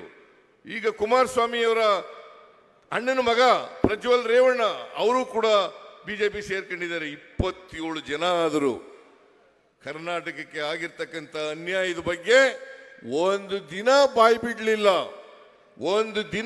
ಬಿಡಲಿಲ್ಲ. ಕನ್ನಡಿಗರಾದಂಥ ಅನ್ಯಾಯವನ್ನ ಕೇಳಲಿಕ್ಕೆ ಆಗದೇ ಇರ್ತಕ್ಕಂಥವ್ರು ಲೋಕಸಭೆಗೆ ಯಾಕೆ ಹೋಗ್ಬೇಕು ಅಂತಕ್ಕಂಥ ಪ್ರಶ್ನೆ ನಿಮ್ಮ ಮುಂದೆ ಇದೆ. ಅದರಿಂದ ನಿಮ್ಮ ಧ್ವನಿಯಾಗಿ ಇಡೀ ಕರ್ನಾಟಕದ ರೈತರ ಸಮಸ್ಯೆಗಳನ್ನ ಪ್ರಸ್ತಾಪ ಮಾಡ್ತಕ್ಕಂಥ, ಬಡವರ ಸಮಸ್ಯೆಗಳ ಬಗ್ಗೆ ಪ್ರಸ್ತಾಪ ಮಾಡ್ತಕ್ಕಂಥ, ದಲಿತರ ಸಮಸ್ಯೆಗಳ ಪ್ರಸ್ತಾಪ ಮಾಡ್ತಕ್ಕಂಥ, ಹಿಂದುಳಿದವರು, ಅಲ್ಪಸಂಖ್ಯಾತರು ಇವರೆಲ್ಲರ ಸಮಸ್ಯೆಗಳನ್ನು ಪ್ರಸ್ತಾಪ ಮಾಡ್ತಕ್ಕಂಥವ್ರಾಗಬೇಕು. ಇವತ್ತು ನಾವು ಅಧಿಕಾರಕ್ಕೆ ಬಂದ ಮೇಲೆ ಇಲ್ಲಿ ಚಲುವರಾಯಸ್ವಾಮಿ ಹೇಳಿದ್ರು, ಶುಗರ್ ಫ್ಯಾಕ್ಟ್ರಿ ಇದೆ, ಶುಗರ್ ಫ್ಯಾಕ್ಟ್ರಿ ನಡೀತಾ ಇಲ್ಲ, ರೈತರು ಚಳುವಳಿ ಮಾಡ್ತಾ ಇದ್ದಾರೆ ಅಂತ ಹೇಳಿದ್ರು. ನಾವು ಅಧಿಕಾರಕ್ಕೆ ಬಂದ ತಕ್ಷಣನೇ 50 ಕೋಟಿ ರೂಪಾಯಿಗಳನ್ನ ಬಿಡುಗಡೆ ಮಾಡಿ ಶುಗರ್ ಫ್ಯಾಕ್ಟ್ರಿ ನಡೀಲಿಕ್ಕೆ ಚಾಲು ಮಾಡಲಿಕ್ಕೆ ಎಲ್ಲ ಹಣಕಾಸಿನ ಸಹಾಯವನ್ನು ಮಾಡ್ತಕ್ಕಂಥ ಕೆಲಸವನ್ನು ಮಾಡೋದು. ಈ ವರ್ಷ ನಾನು ಬಜೆಟ್ನಲ್ಲಿ ಹೇಳಿದ್ದೀನಿ, ಶುಗರ್ ಫ್ಯಾಕ್ಟ್ರಿ ಪದೇ ಅದು ರಿಪೇರಿಗೆ ಬಂದು ಅದಕ್ಕೆ ಹಣ ಕೊಟ್ಟು ಅದಕ್ಕೆ ಹೊಸ ಶುಗರ್ ಫ್ಯಾಕ್ಟ್ರಿಯನ್ನ ಅದೇ ಸ್ಥಳದಲ್ಲಿ, ಎಲ್ಲಿ ಶುಗರ್ ಫ್ಯಾಕ್ಟ್ರಿ ಇದೆ ಅದೇ ಸ್ಥಳದಲ್ಲಿ ಹೊಸ ಶುಗರ್ ಫ್ಯಾಕ್ಟ್ರಿಯನ್ನ ಕಟ್ಟಲಿಕ್ಕೆ, ಪ್ರಾರಂಭ ಮಾಡಲಿಕ್ಕೆ, ನಿರ್ಮಾಣ ಮಾಡಲಿಕ್ಕೆ ನಾವು ಈಗಾಗಲೇ ಕ್ರಮ ತಗೊಂಡು ಬಜೆಟ್ನಲ್ಲಿ ಘೋಷಣೆ ಮಾಡಿದ್ದೇನೆ ಅಂತಕ್ಕಂಥದ್ದನ್ನು ಕೂಡ ತಿಳ್ಕೋಬೇಕಾಗ್ತದೆ. ವಿಸಿ ಫಾರಂನಲ್ಲಿ ಚಲುವರಾಯಸ್ವಾಮಿ ಅವರು ಹೇಳಿದ್ರು, ನರೇಂದ್ರ ಸ್ವಾಮಿ ಅವರು ಹೇಳಿದ್ರು, ಒಂದು ಅಗ್ರಿಕಲ್ಚರ್ ಯೂನಿವರ್ಸಿಟಿನ ಮಾಡಬೇಕು. ಮಂಡ್ಯದಲ್ಲಿ ಕೃಷಿ ಪ್ರಧಾನವಾದಂಥ ಜಿಲ್ಲೆ ಇದು ಮಂಡ್ಯ. ಅದಕ್ಕೋಸ್ಕರವಾಗಿ ಇಲ್ಲಿ ಒಂದು ಅಗ್ರಿಕಲ್ಚರಲ್ ಕಾಲೇಜನ್ನು ಮಾಡಲೇಬೇಕು, ವಿಸಿ ಫಾರಂನಲ್ಲಿ ಜಾಗ ಇದೆ ಅಂತಕ್ಕಂಥ ಮಾತುಗಳನ್ನು ಹೇಳಿದ್ರು. ನಾನು ಹೇಳಿದೆ, ಒಂದು ತಜ್ಞರ ಸಮಿತಿ ಮಾಡೋಣ, ಆ ವರದಿ ಆಧಾರದ ಮೇಲೆ ನಾವು ಅಗ್ರಿಕಲ್ಚರ್ ಯೂನಿವರ್ಸಿಟಿನ ಮಾಡ್ತೇವೆ ಅಂತಕ್ಕಂಥ ಮಾತುಗಳನ್ನು ಕೂಡ ಹೇಳಲಿಕ್ಕೆ ಬಯಸ್ತಾ ಇದ್ದೇನೆ. ಜೊತೆಗೆ KRSನಲ್ಲಿ ಅದು ಒಂದು ಪ್ರೇಕ್ಷಣೀಯ ಸ್ಥಳವಾಗಿ ಮಾಡ್ತಕ್ಕಂಥ ಪ್ರಯತ್ನವನ್ನು ಕೂಡ ಇವತ್ತು ಕೋಟ್ಯಾಂತರ ರೂಪಾಯಿ ಅದಕ್ಕೆ PPP ಮಾದರಿನಲ್ಲಿ ಮಾಡ್ತಕ್ಕಂಥ ಪ್ರಯತ್ನವನ್ನು ಕೂಡ ಮಾಡ್ತಾ ಇದ್ದೇವೆ. ಅದರಿಂದ ಮಂಡ್ಯ ಯಾವುದಾದ್ರು ಹೇಮಾವತಿ ಮತ್ತು ವಿಸಿ ನಾಲೆ ಅಚ್ಚುಕಟ್ಟಿನಲ್ಲಿ ಪೂರ್ತಿ ಆಧುನೀಕರಣ ಮಾಡ್ತಾರೆ. ಹೇಮಾವತಿ ಮತ್ತು ವಿಸಿ ನಾಲೆ ಇವೆರಡನ್ನೂ ಕೂಡ ಆಧುನಿಕತೆ ಮಾಡಿ, ಮಾಡರ್ನೈಸ್ ಮಾಡಿ, ಯಾರು ಕೊನೆ ಬೈಲಿನಲ್ಲಿ ಕಷ್ಟ ಅನುಭವಿಸ್ತಾ ಇದ್ದಾರೆ ಆ ಕೊನೆ ಬೈಲಿನ ಜನರಿಗೆ ನೀರು ಕೊಡ್ತಕ್ಕಂಥ ಕೆಲಸವನ್ನೂ ಕೂಡ ನಮ್ಮ ಸರ್ಕಾರ ಮಾಡ್ತದೆ ಅಂತಕ್ಕಂಥ ಮಾತುಗಳನ್ನು ಈ ಸಂದರ್ಭದಲ್ಲಿ ಹೇಳಲಿಕ್ಕೆ ಬಯಸ್ತಾ ಇದ್ದೇನೆ. ಅದರಿಂದ ನಾನು ಹೆಚ್ಚು ಮಾತನಾಡ್ಲಿಕ್ಕೆ ಹೋಗಲ್ಲ. ಮತ್ತೆ ಕೋಲಾರದಲ್ಲಿ ಫಂಕ್ಷನ್ ಇರೋದ್ರಿಂದ ಅಲ್ಲಿಗೆ ಹೋಗಬೇಕಾಗಿದೆ. ರಾಹುಲ್ ಗಾಂಧಿ ಅವರು ಮಾತನಾಡ್ತಾರೆ. ಈಗ ನೀವೆಲ್ಲರೂ ಕೂಡ ಅದರಿಂದ ನೀವೆಲ್ಲರೂ ಕೂಡ ಶಾಂತ ಚಿತ್ತತೆಯಿಂದ ರಾಹುಲ್ ಗಾಂಧಿಯವರ ಭಾಷಣವನ್ನು ಕೇಳಬೇಕು ಅಂತ ಹೇಳಿ ವೆಂಕಟರಮಣೇಗೌಡರಿಗೆ ತಪ್ಪದೇನೆ ಈ ಸಾರಿ ಆಶೀರ್ವಾದ ಮಾಡಿ ಲೋಕಸಭೆಗೆ ಕಳಿಸಿಕೊಡಬೇಕು ಅಂತಕ್ಕಂಥ ಮಂಡ್ಯದ ಜನ ರಾಜಕೀಯವಾಗಿ ಪ್ರಬುದ್ಧರು. ಯಾವುದು ಸರಿ ಯಾವುದು ಸರಿ ಇಲ್ಲ ಅಂತಕ್ಕಂಥ ತೀರ್ಮಾನ ಮಾಡ್ತಕ್ಕಂಥ ಶಕ್ತಿ ನಿಮಗಿದೆ. ಅದರಿಂದ ಶಕ್ತಿಯನ್ನು ಪ್ರದರ್ಶನ ಮಾಡಿ ವೆಂಕಟರಮಣೇಗೌಡರನ್ನ ಆಶೀರ್ವಾದ ಮಾಡಿ ಅವ್ರನ್ನ ಲೋಕಸಭೆಗೆ ಕಳಿಸಿಕೊಡಬೇಕು ಅಂತೇಳಿ ನಿಮ್ಮಲ್ಲಿ ಅತ್ಯಂತ ಕಳಕಳಿಯಿಂದ ಪ್ರಾರ್ಥನೆಯನ್ನು ಮಾಡಲಿಕ್ಕೆ ಬಯಸ್ತೇನೆ. ಇವತ್ತು ಶ್ರೀರಾಮನವಮಿ ಎಲ್ಲ ರಾಜ್ಯದ ಎಲ್ಲ ಭಾಗಗಳಲ್ಲಿ ಇವತ್ತು ಶ್ರೀರಾಮನವಮಿಯನ್ನು ಆಚರಣೆ ಮಾಡ್ತಾ ಇದ್ದೀವಿ. ನೀವು ಕೂಡ ಮಾಡಿದ್ದೀರಿ. ನಾನು ರಾಜ್ಯದ ಜನತೆಗೆ ಮತ್ತು ನಿಮಗೆ ಶ್ರೀರಾಮನವಮಿಯ ಜಯಂತಿ ಉತ್ಸವದ ಶುಭಾಶಯಗಳನ್ನು ನಿಮ್ಮೆಲ್ಲರಿಗೂ ಕೋರಿ ನನ್ನ ಮಾತುಗಳನ್ನು ಮುಗಿಸ್ತೇನೆ. ಜೈ ಹಿಂದ್, ಜೈ ಕರ್ನಾಟಕ, ಜೈ ಕಾಂಗ್ರೆಸ್. ಮಾನ್ಯ ಮುಖ್ಯಮಂತ್ರಿಗಳಿಗೆ ಧನ್ಯವಾದಗಳು. Shri Rahul Gandhi is an epitome of compassion and perseverance. Let us welcome Shri Rahul Gandhi to encourage, energize and enrich the Karyakartas and the people of Mandya.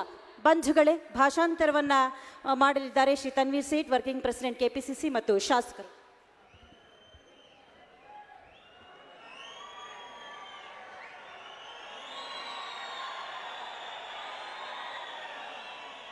ये ट्रांसलेशन यहाँ से करेगा? I think कभी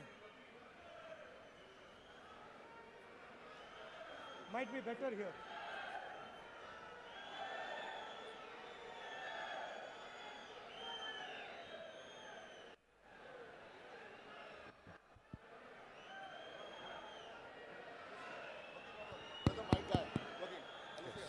भैया ಹಲೋ ಹಲೋ ಹಲೋ सिद्धरामैया जी, ಸನ್ಮಾನ್ಯ ಸಿದ್ದರಾಮಯ್ಯ ಅವರೇ, let me Siddaramaiah जी, DK Shiv Kumar ji, चलवराया Swami ji, हमारे candidate वेंकटरमन्ना Gowda जी, stage पे कांग्रेस पार्टी के वरिष्ठ नेता, भाइयों और बहनों, प्यारे कार्यकर्ता, प्रेस के हमारे मित्रों, आप सबका यहाँ बहुत बहुत स्वागत, नमस्कार। ಸನ್ಮಾನ್ಯ ಸಿದ್ದರಾಮಯ್ಯ ಅವರೇ, ಡಿ ಕೆ ಶಿವಕುಮಾರ್ ಅವರೇ, ಚಲರಾಯ ಸ್ವಾಮಿ ಅವರೇ, ನಮ್ಮ ಪಕ್ಷದ ಅಭ್ಯರ್ಥಿ ಆದಂಥ ವೆಂಕಟರಮಣ ಗೌಡ್ರ ಅವರೇ, ವೇದಿಕೆ ಮೇಲೆ ಇರುವಂಥ ಎಲ್ಲ ವರಿಷ್ಠ ನಾಯಕರುಗಳೇ, ಇಲ್ಲಿ ನೆರೆದಂಥ ಎಲ್ಲ ಸಭಿಕರೇ, ಮಾಧ್ಯಮದ ಮಿತ್ರರೇ, ತಮ್ಮೆಲ್ಲರನ್ನು ಇವತ್ತಿನ ದಿನ ಸ್ವಾಗತಿಸ್ತೇನೆ. चुनाव का समय है, दो विचारधाराओं की लड़ाई है। एक तरफ कांग्रेस पार्टी, इंडिया गठबंधन, जिसने संविधान की लड़ाई लड़ी, हिंदुस्तान को संविधान दिया और लोकतंत्र दिया, और दूसरी तरफ आरएसएस, बीजेपी, जो कॉन्स्टिट्यूशन को खत्म करना चाहते हैं, संविधान को खत्म करना चाहते हैं, लोकतंत्र को खत्म कर रहे हैं और हिंदुस्तान की हर एक संस्था में अपने लोग डाल रहे हैं। ಚುನಾವಣೆಯ ಸಂದರ್ಭ ಇದೆ. ಈ ಚುನಾವಣೆ ಎರಡು ವಿಚಾರಧಾರೆಗಳಲ್ಲಿ ನಡೀತಾ ಇರುವಂಥದ್ದು. ಒಂದು ಕಡೆ ಈ ರಾಷ್ಟ್ರಕ್ಕೆ ನಮಗೆ ಸಿಕ್ಕಿರುವಂಥ ಸಂವಿಧಾನ, ಆ ಆಶಯಗಳಲ್ಲಿ ಇವತ್ತು ಇಂಡಿಯಾ ಗಠಬಂಧನ್ ಒಂದಿಗೆ ನಾವು ನಿಮ್ಮ ಮುಂದೆ ಬಂದಿದ್ದೇವೆ. ಮತ್ತೊಂದು ಕಡೆ ಈ ಸಂವಿಧಾನವನ್ನು ಧ್ವಂಸ ಮಾಡಿ ಅನೇಕ ಸಂಸ್ಥೆಗಳಲ್ಲಿ ಅವರದೇ ಆದಂಥ ವ್ಯಕ್ತಿಗಳಿಗೆ ಸೇರಿಸುವಂಥ ಹುನ್ನಾರ ನಡೀತಾ ಇದೆ. वो 22-25 लोगों की सरकार चलाते हैं, अरबपतियों की सरकार चलाते हैं। हम आम जनता की, किसानों की, मजदूरों की, व्यापारियों की सरकार चलाते हैं।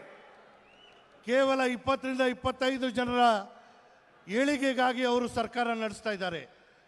ಆದರೆ ನಾವು ಕಡು ಬಡವರ, ರೈತರ, ಎಲ್ಲ ವರ್ಗದ ಜನರ ಕಲ್ಯಾಣಕ್ಕಾಗಿ ನಾವು ಸರ್ಕಾರ ನಡೆಸ್ತಾ ಇದ್ದೇವೆ. आपको याद होगा, चुनाव में हमने आपसे 5 वायदे किए थे, 5 गारंटी के वायदे हमने आपसे किए थे, और मैं गर्व से कहता हूं कि हमारी सरकार ने सारी की सारी गारंटीज आपको दे दी हैं। ಚುನಾವಣಾ ಸಂದರ್ಭದಲ್ಲಿ ನಾವು ತಮಗೆ 5 ಭರವಸೆಗಳನ್ನ ಕೊಟ್ಟಿದ್ವಿ. ಅತ್ಯಂತ ಸಂತೋಷದಿಂದ ನಾನು ವ್ಯಕ್ತಪಡಿಸ್ತಾ ಇದ್ದೇನೆ. ಈ 5 ಗ್ಯಾರಂಟಿಗಳನ್ನ ಜಾರಿಗೊಳಿಸಿ ನಿಮಗೆ ತಲುಪಿಸಿರುವಂತಹ ಕೀರ್ತಿ ನಮ್ದಾಗಿದೆ. आज कर्नाटक में गृहलक्ष्मी के माध्यम से 1 करोड़ महिलाओं से ज्यादा को हर महीने 2000 रुपए मिलते हैं। ಗೃಹಲಕ್ಷ್ಮಿ ಯೋಜನೆ ಅಡಿಯಲ್ಲಿ ಪ್ರತಿಯೊಂದು ಕುಟುಂಬದ ಹಿರಿಯ ಮಹಿಳೆಗೆ 2,000 ರೂಪಾಯಿ ನಾವು ಕೊಡ್ತಾ ಇರೋದ್ರಿಂದ ಸಾಕಷ್ಟು ಬದಲಾವಣೆಗಳಾಗ್ತಾ ಇದೆ. ಅತ್ಯಂತ ಗರ್ವದಿಂದ ನಾನು ಈ ಮಾತನ್ನು ತಮ್ಮಲ್ಲಿ ವ್ಯಕ್ತಪಡಿಸ್ತಾ ಇದ್ದೇನೆ. 24,000 रुपए सीधे उनके बैंक अकाउंट में कांग्रेस पार्टी की सरकार डालती है. ಪ್ರತಿ ವರ್ಷ 24,000 ರೂಪಾಯಿ ನೇರವಾಗಿ ಅವರ ಖಾತೆಗೆ ಜಮಾ ಮಾಡುವ ಮೂಲಕ ಒಂದು ನೆಮ್ಮದಿಯ ಬದುಕನ್ನು ಕೊಡ್ತಾ ಇದ್ದೇವೆ. 1.5 करोड़ से ज्यादा परिवारों को मुफ्त में बिजली दी जा रही है. 1.5 ಕೋಟಿ ಕುಟುಂಬಗಳಿಗೆ 200 ಯೂನಿಟ್ ವರೆಗೂ ಉಚಿತವಾದಂತಹ ವಿದ್ಯುತ್ ಶಕ್ತಿಯನ್ನು ನೀಡ್ತಾ ಇದ್ದೇವೆ. 1 करोड़ परिवार से ज्यादा को 10 केजी चावल अन्न भाग्य स्कीम में मिल रहा है. ಅನ್ನಭಾಗ್ಯ ಯೋಜನೆ ಅಡಿಯಲ್ಲಿ 1 ಕೋಟಿಗಿಂತ ಹೆಚ್ಚಿನ ಒಂದು ಕುಟುಂಬಗಳಿಗೆ ಪ್ರತಿ ತಿಂಗಳು 10 ಕೆಜಿ ಅಕ್ಕಿ ಕೊಡುವಂತ ಯೋಜನೆಯನ್ನು ಜಾರಿ ಮಾಡಿದ್ದೇವೆ. और युवा निधि स्कीम के माध्यम से 3,000 रुपए हर महीने 1.5 लाख युवाओं को दिया जा रहा है. ಯುವ ನಿಧಿ ಯೋಜನೆ ಅಡಿಯಲ್ಲಿ ಪದವೀಧರ ಯುವಕರಿಗೆ ಪ್ರತಿ ತಿಂಗಳು 3,000 ರೂಪಾಯಿ ಅಂತೆ ನಾವು ಈ ಯೋಜನೆ ಜಾರಿ ಮಾಡಿ ಸುಮಾರು 1.5 ಲಕ್ಷ ಯುವಕರಿಗೆ ಇದರಿಂದ ಸಹಾಯ ಆಗಿದೆ. और कर्नाटक एक प्रदेश है जहां हमारी बहनें, हमारी माता बस में फ्री में घूमती हैं. ಕರ್ನಾಟಕ ರಾಜ್ಯದ ಉದ್ದಕ್ಕೂ ನಮ್ಮ ಮಹಿಳೆಯರು ಹೆಣ್ಮಕ್ಕಳು ಸರ್ಕಾರಿ ಬಸ್ಗಳಲ್ಲಿ ಉಚಿತವಾಗಿ ಪ್ರಯಾಣ ಮಾಡುವಂಥ ಯೋಜನೆಗಳನ್ನ ಜಾರಿ ಮಾಡಿದ್ದೇವೆ. अब चुनाव का समय है. हमने नेशनल लेवल पर 5 गारंटी देने का वायदा किया है. ಇವತ್ತು ನಿಮಗೆ ಗೊತ್ತಿರಂಗೆ ಚುನಾವಣಾ ಸಂದರ್ಭ ಇದೆ.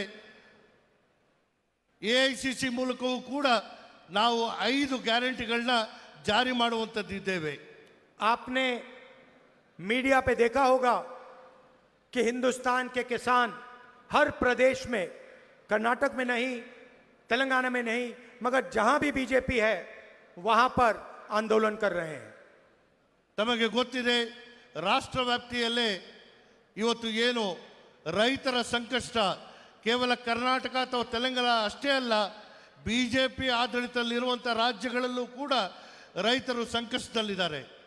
किसान सिर्फ न्याय मांग रहा है. वो और कुछ नहीं चाहता है.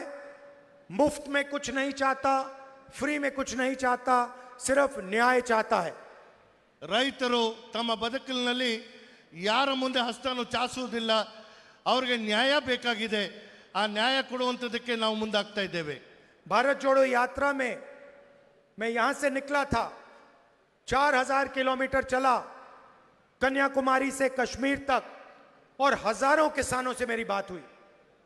ಭಾರತ್ ಜೋಡೋ ಯಾತ್ರೆ ನಾನು ಇಲ್ಲಿಂದ ಪ್ರಾರಂಭ ಮಾಡಿದಂತಹ ಸಂದರ್ಭದಲ್ಲಿ ಸುಮಾರು 4,000 ಕಿಲೋಮೀಟರ್ ಪಾದಯಾತ್ರೆ ಮಾಡುವ ಮೂಲಕ ನನ್ನ ದಾರ ಉದ್ದಕ್ಕೂ ರೈತರ ಸಂಕಷ್ಟನ ನೋಡಿದ್ದೇನೆ, ಅವರ ಜೊತೆ ಚರ್ಚೆ ಮಾಡಿದ್ದೇನೆ. और किसानों ने मुझे 2-3 बातें कही. पूरे हिंदुस्तान में सारे के सारे किसान 2-3 बात कह रहे थे. ಇಡೀ ಪಾದಯಾತ್ರೆಯ ಮೂಲಕ ರೈತರು ನನ್ನ ಹತ್ರ ಮನವಿ ಮಾಡಿಕೊಂಡಿದ್ದು ಕೇವಲ 2-3 ವಿಚಾರಗಳಲ್ಲಿ. ಅದು ಆ 2-3 ವಿಚಾರಗಳನ್ನು ನಾನು ಆಲಿಸಿದ್ದೇನೆ.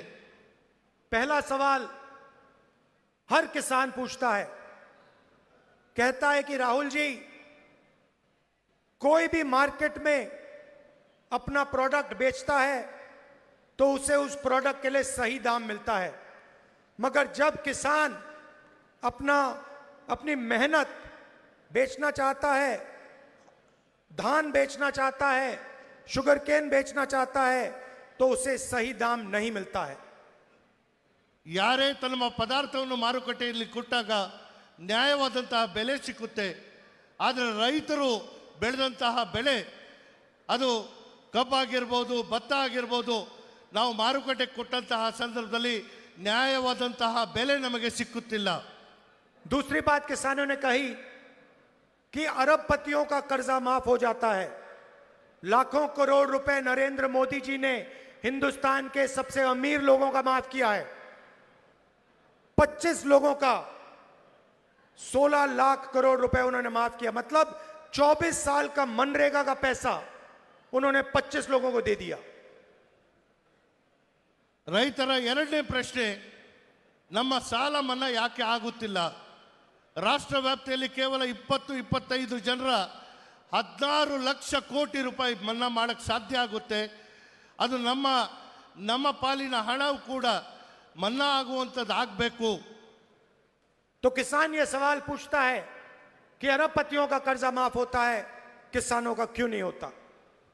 ಈ ರಾಷ್ಟ್ರದಲ್ಲಿ ಶ್ರೀಮಂತರ ಸಾಲ ಮನ್ನಾ ಮಾಡಕ್ಕೆ ಸಾಧ್ಯ ಆಗುತ್ತೆ, ರೈತರ ಸಾಲ ಮನ್ನಾ ಮಾಡುವಂಥದ್ದಕ್ಕೆ ಮುಜುಗರ ಯಾಕೆ ಆಗ್ತೀರಾ ಅಂತ.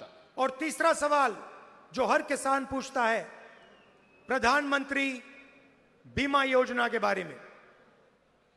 ಮೂರನೇ ಪ್ರಶ್ನೆ, ಪ್ರಧಾನಮಂತ್ರಿ ವಿಮೆ ಯೋಜನೆ ಇದರ ವಿಚಾರದಲ್ಲಿ ನನ್ನ ಮುಂದೆ ಕೇಳಿದ್ದಾರೆ. कहता है कि हमसे पैसा लिया जाता है, मगर जब खेत का नुकसान होता है, बारिश होती है, ओला गिरता है, तो कंपनी हमें कहती है कि बीमा का पैसा हमें नहीं मिलेगा। ಪ್ರಧಾನಮಂತ್ರಿ ವಿಮೆ ಯೋಜನೆಯಲ್ಲಿ ರೈತರು ತಮ್ಮ ಪಾಲಿನ ಹಣ ಕಟ್ಟಿದ್ರೂ ಕೂಡ ಪ್ರವಾಹ ಅಥವಾ ಬರ ಬಂದಂತಹ ಸಂದರ್ಭದಲ್ಲಿ ಕಂಪನಿ ಅದನ್ನು ಮಾನ್ಯತೆ ಕೊಡದೆ ನಮಗೆ ಸಿಗಬೇಕಾಗಿರುವಂಥ ನ್ಯಾಯಬದ್ಧವಂಥ ಹಣ ಸಿಕ್ಕುತ್ತಿಲ್ಲ. तो सरकार बनते के एकदम बाद कांग्रेस पार्टी हिंदुस्तान के किसानों के लिए 3 काम करने जा रही है। ರೈತರಿಗಾಗಿ ಕೇಂದ್ರದಲ್ಲಿ ಕಾಂಗ್ರೆಸ್ ಸರ್ಕಾರ ಬಂದಿದ್ದಲ್ಲಿ ನಾವು ನಿಮಗಾಗಿ ಪ್ರಮುಖವಾದಂಥ 3 ಅಂಶಗಳಿಗೆ ನಾವು ಸೂತ್ರವನ್ನು ರೂಪಿಸಿದ್ದೇವೆ. सबसे पहली बार हिंदुस्तान में एक legally guaranteed minimum support price Hindustan के किसानों को दी जाएगी। ನಾವು ಅಧಿಕಾರಕ್ಕೆ ಬಂದಂತಹ ಸಂದರ್ಭದಲ್ಲಿ ನ್ಯಾಯಬದ್ಧವಾದಂತಹ ಕನಿಷ್ಠ ಬೆಂಬಲ ಬೆಲೆಯನ್ನು ನಾವು ಘೋಷಿಸುತ್ತೇವೆ. ದಯಮಾಡಿ ಎಲ್ಲರೂ ಒಂದು 10 ನಿಮಿಷ ಕೂತ್ಕೋಬೇಕು ದಯವಿಟ್ಟು. जो नरेंद्र मोदी जी ने अरबपतियों के लिए किया, वही हम किसानों के लिए करने जा रहे हैं। किसानों का हम कर्जा माफ करेंगे नेशनल लेवल पर।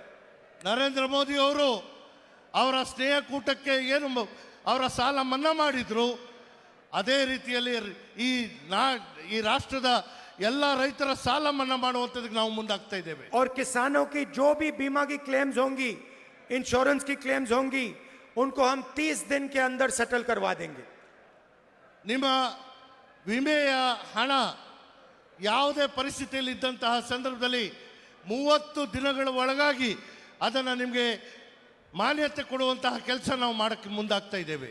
आज कर्नाटक में महिलाओं को 2000 रुपए हर महीना मिलता है। ಇವತ್ತು ಕರ್ನಾಟಕದಲ್ಲಿ ಗೃಹಲಕ್ಷ್ಮಿ ಯೋಜನೆ ಅಡಿಯಲ್ಲಿ ಪ್ರತಿ ತಿಂಗಳು 2000 ಕೊಡುವಂಥ ಯೋಜನೆ ಜಾರಿಯಲ್ಲಿದೆ. साल के 24,000 रुपए आपको मिलते हैं। ವರ್ಷದ 24,000 ರೂಪಾಯಿ ಆಗುತ್ತೆ. महिलाएं देश के भविष्य की देखभाल करती हैं, नेक्स्ट जनरेशन की देखभाल करती हैं। ಮಹಿಳೆಯರು ಈ ರಾಷ್ಟ್ರದ ಸೇವಕರಾಗಿ ಮುಂದಿನ ಪೀಳಿಗೆಯ ಒಂದು ಪೋಷಣೆ ಮಾಡುವಂಥವರಾಗಿದ್ದಾರೆ. और अगर पुरुष 8 घंटे काम करता है तो महिला 16 घंटे काम करती है। ಪುರುಷರು 8 ಗಂಟೆ ಸೇವೆ ಸಲ್ಲಿಸಿದ ಕೆಲಸ ಮಾಡುವಂಥವರಾದರೆ ನಮ್ಮ ಮಹಿಳೆಯರು ದಿನದ 16 ಗಂಟೆ, ಕನಿಷ್ಠ 16 ಗಂಟೆ ಸೇವೆ ಮಾಡ್ತಾರೆ. इसीलिए हिंदुस्तान के हर गरीब परिवार में एक महिला को कांग्रेस पार्टी और इंडिया गठबंधन की सरकार साल के 1 लाख रुपए सीधा बैंक अकाउंट में डाल के देने वाली है। ಈ ಕಾರಣಕ್ಕಾಗಿಯೇ ನಾವು ಇಂಡಿಯಾ ಏನು ಒಂದು ಒಕ್ಕೂಟದಿಂದ ನಾವು ಅಧಿಕಾರಕ್ಕೆ ಬಂದಂತಹ ಸಂದರ್ಭದಲ್ಲಿ ಮಹಿಳೆಯರಿಗೆ ವಿಶೇಷವಾಗಿ 1 ವರ್ಷಕ್ಕೆ 1 ಲಕ್ಷ ರೂಪಾಯಿ ನಾವು ಘೋಷಣೆ ಮಾಡ್ತಾ ಇದ್ದೇವೆ. आज आपको यहां 24,000 रुपए मिलता है। चुनाव के एकदम बाद हमारी सरकार बनेगी और आपको 1,24,000 रुपए मिलने वाला है। ಇದು ಇವತ್ತು ಕರ್ನಾಟಕದಲ್ಲಿ ಮಹಿಳೆಯರಿಗೆ ಗೃಹಲಕ್ಷ್ಮಿ ಯೋಜನೆಯಲ್ಲಿ 2,000 ಅಂತೆ 24,000 ಸಿಗ್ತಾ ಇದೆ. ಮುಂದೆ ಚುನಾವಣೆಯ ನಂತರ ನಮ್ಮ ಸರ್ಕಾರ ಬಂದಿದ್ದಾದರೆ 1,24,000 ಹಿರಿಯ ಮಹಿಳೆಗೆ ಸಿಕ್ಕುಬಿಟ್ಟು. दिल्ली की सरकार हर महीने गरीब महिलाओं के बैंक अकाउंट में 8,500 रुपए डालेगी.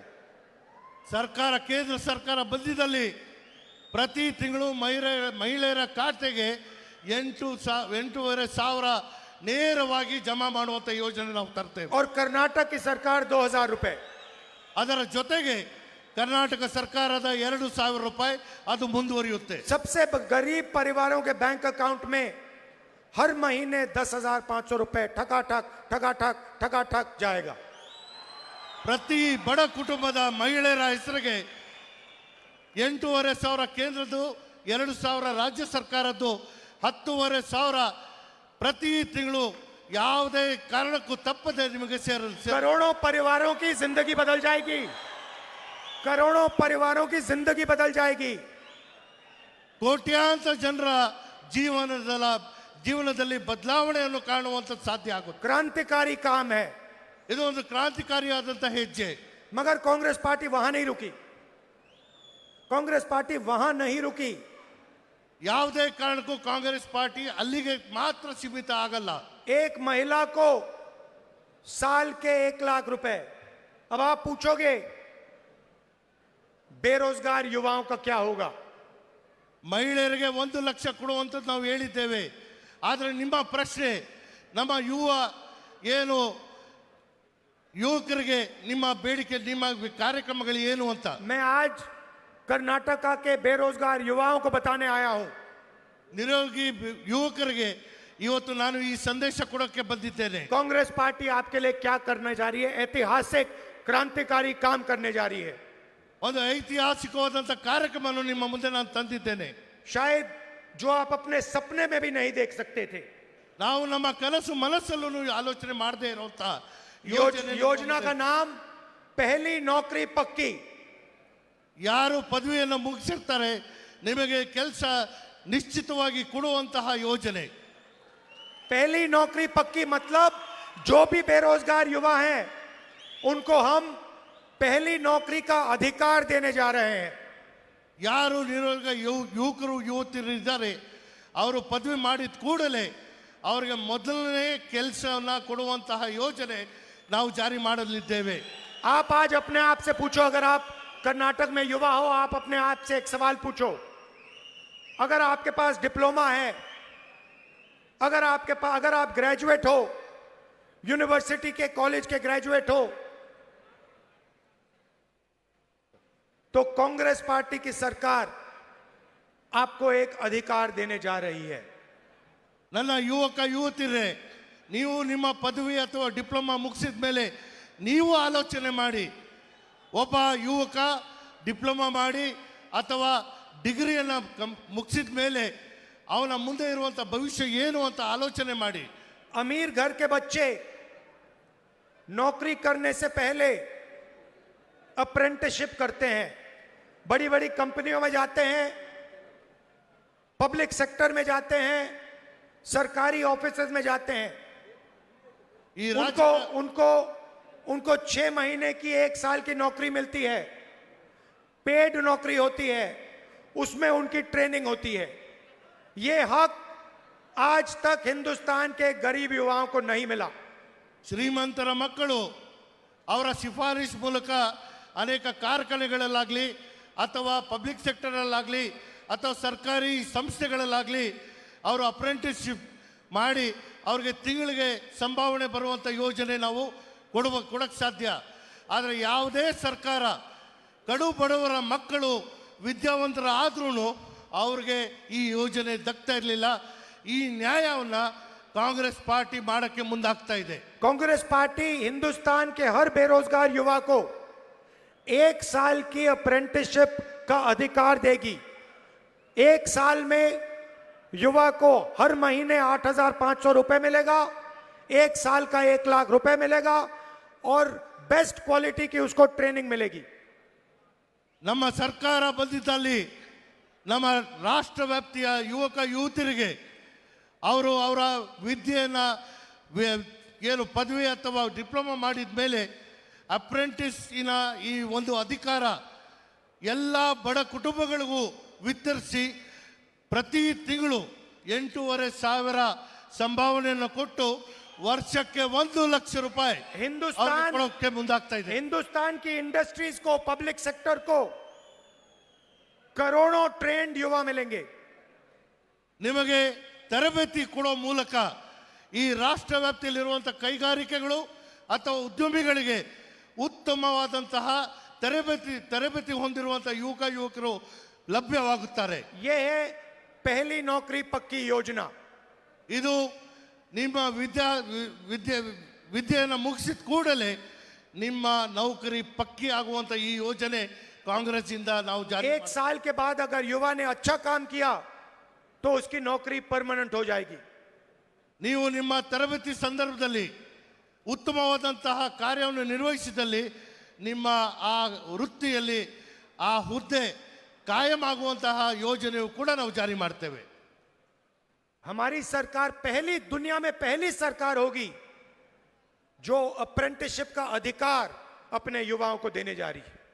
ಇಡೀ ವಿಶ್ವದಲ್ಲೇ ಅಪ್ರೆಂಟಿಸ್ ಟ್ರೈನಿಂಗ್ ಏನಿದೆ ನಮ್ಮ ಯುವತಿಯರಿಗೆ ಜಾರಿ ಮಾಡ್ತಾ ಇರುವಂಥದ್ದು ಇದು ವಿಶ್ವದಲ್ಲೇ ಮೊದಲನೇ ಒಂದು ರಾಷ್ಟ್ರ ಆಗುತ್ತೆ, ಅದು ಭಾರತ.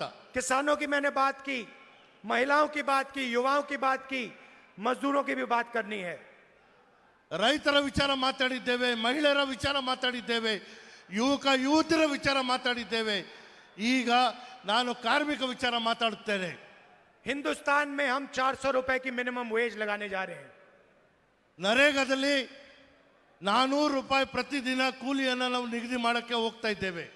मनरेगा पहले गांव में होता था, हम मनरेगा शहर में भी चलाएंगे।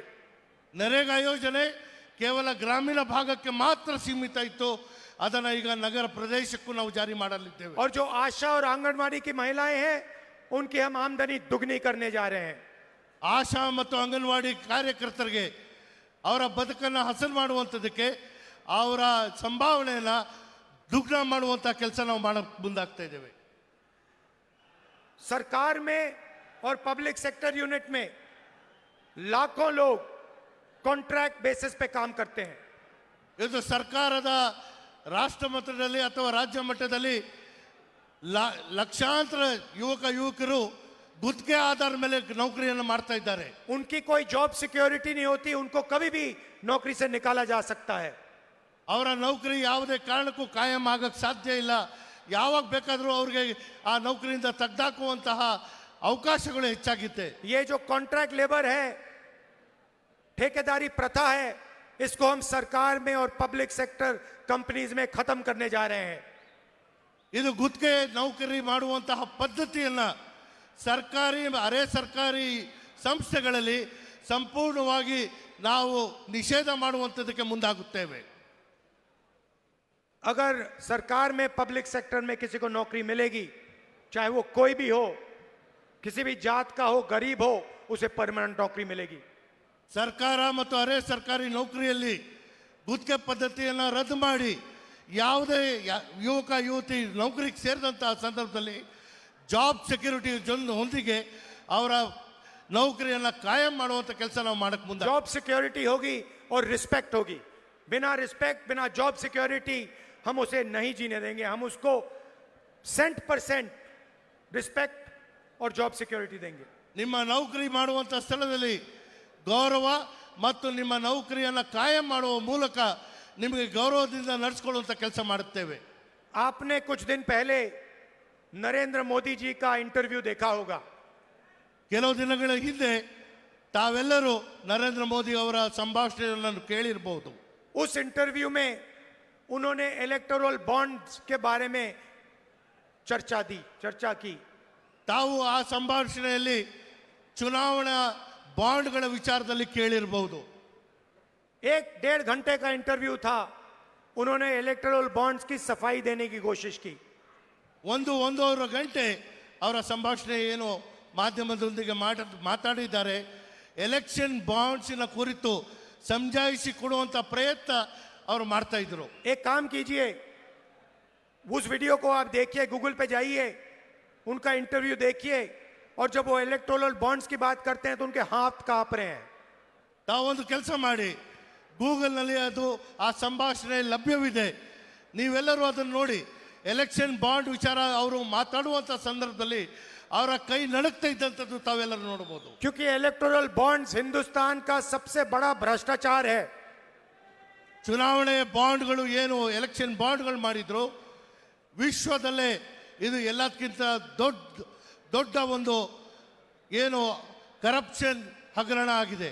प्रधानमंत्री कहते हैं इलेक्टोरल बॉन्ड से हिंदुस्तान का राजनीतिक सिस्टम साफ होगा। ಪ್ರಧಾನಮಂತ್ರಿಯವರು ಹೇಳ್ತಾರೆ ಈ ಚುನಾವಣೆ ಬಾಂಡ್ ಮೂಲಕ ರಾಜಕೀಯ ವ್ಯವಸ್ಥೆಯಲ್ಲಿ ಸ್ವಚ್ಛತೆ ಬರುತ್ತೆ ಅಂತ ಹೇಳಿ.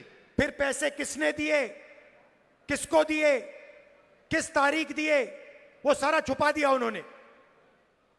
ಈ ಎಲೆಕ್ಷನ್ ಬಾಂಡ್ಗಳು ಯಾರಿಂದ ಪಡ್ಕೊಂಡ್ರಿ, ಎಲ್ಲಿ ಖರ್ಚು ಮಾಡಿದ್ರಿ ಅನ್ನೋದನ್ನ ಸಂಪೂರ್ಣವಾಗಿ ನಿಗೂಢವಾಗಿ ನಮ್ಮ ಮುಂದೆ ಇಟ್ಟಿದ್ದಾರೆ. सुप्रीम कोर्ट ने उनकी योजना को रद्द कर दिया, कहा यह इलेक्टोरल बॉन्ड स्कीम इलीगल है, बंद कर दिया उसे। ಸರ್ವೋಚ್ಚ ನ್ಯಾಯಾಲಯವು ಬಹಳ ಕಠಿಣವಾಗಿ ಹೇಳಿದೆ ಈ ಎಲೆಕ್ಷನ್ ಬಾಂಡ್ ಅನ್ನ ಸಂಪೂರ್ಣವಾಗಿ ರದ್ದು ಮಾಡಬೇಕು ಅಂತ ಹೇಳಿ. और कहा कि सारा डेटा पब्लिक को दिखाओ। ಜೊತೆಗೆ ಸರ್ವೋಚ್ಚ ನ್ಯಾಯಾಲಯ ಹೇಳ್ತು, ಎಲ್ಲಿಂದ ನಿಮಗೆ ಈ ಹಣ ಸಂಗ್ರಹ ಆಗಿದೆ, ಇದು ಪಡಿಬೇಕಾದ್ರೆ ನಿಮ್ಮ ಕಾರಣಗಳೇನು, ಇದು ಬಹಿರಂಗವಾಗಿ ಸಾರ್ವಜನಿಕರಿಗೆ ತಿಳಿಸಬೇಕು ಅಂತ ಹೇಳಿ. डेटा पब्लिक होता है तो पता लगता है। एक दिन किसी कंपनी को कॉन्ट्रैक्ट मिलता है, उसके एकदम बाद वही कंपनी बीजेपी को हजारों करोड़ रुपए पकड़ा देती है। ಈ ಮಾಹಿತಿ ಸಾರ್ವಜನಿಕ ವಲಯದಲ್ಲಿ ಬಂದಂತಹ ಸಂದರ್ಭದಲ್ಲಿ ಗೊತ್ತಾಗುತ್ತೆ.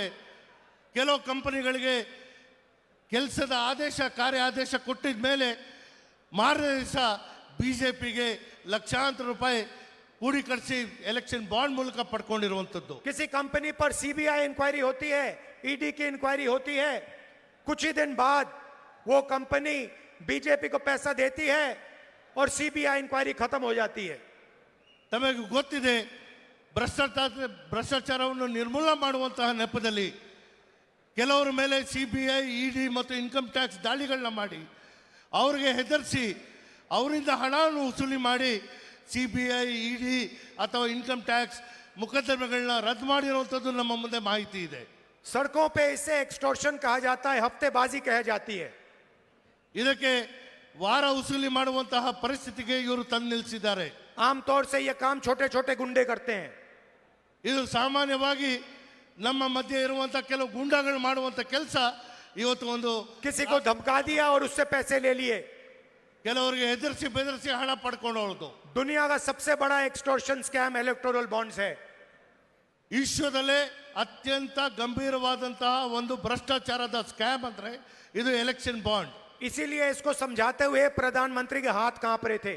ಈ ಕಾರಣಕ್ಕಾಗಿಯೇ ಇದರ ಸಮಜಾಯಿಸಿ ಕೊಡುವಂತಹ ಸಂದರ್ಭದಲ್ಲಿ ಪ್ರಧಾನಿ ನರೇಂದ್ರ ಮೋದಿ ಅವರ ಕೈ ನಡುಕ್ತಾ ಇದ್ದಂಥದ್ದು ನಾವೆಲ್ಲರೂ ನೋಡಬಹುದು. सरकार ने कंपनियों को धमकाकर, डराकर उनसे पैसे लिए हैं।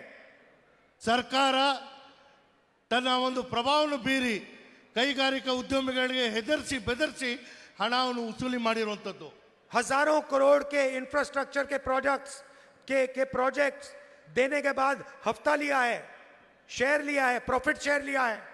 ಕೋಟ್ಯಾಂತರ ರೂಪಾಯಿ ಬೆಳೆ ಬಾಳುವಂತಹ ಅಭಿವೃದ್ಧಿ ಕೆಲಸಗಳಲ್ಲೂ ಕೂಡ ಅವರು ಯಾರು ಕೊಟ್ಟಿದ್ದಾರೆ ಅವರಿಂದ ಇವರು ಹಫ್ತಾ ವಸೂಲಿ ಮಾಡೋ ರೀತಿಯಲ್ಲಿ ಹಣ ಸಂಗ್ರಹ ಮಾಡಿದ್ದಾರೆ. मगर ये बातें आपको मीडिया नहीं कहेगी, क्योंकि मीडिया आपकी नहीं है, किसानों की नहीं है, मजदूरों की नहीं है।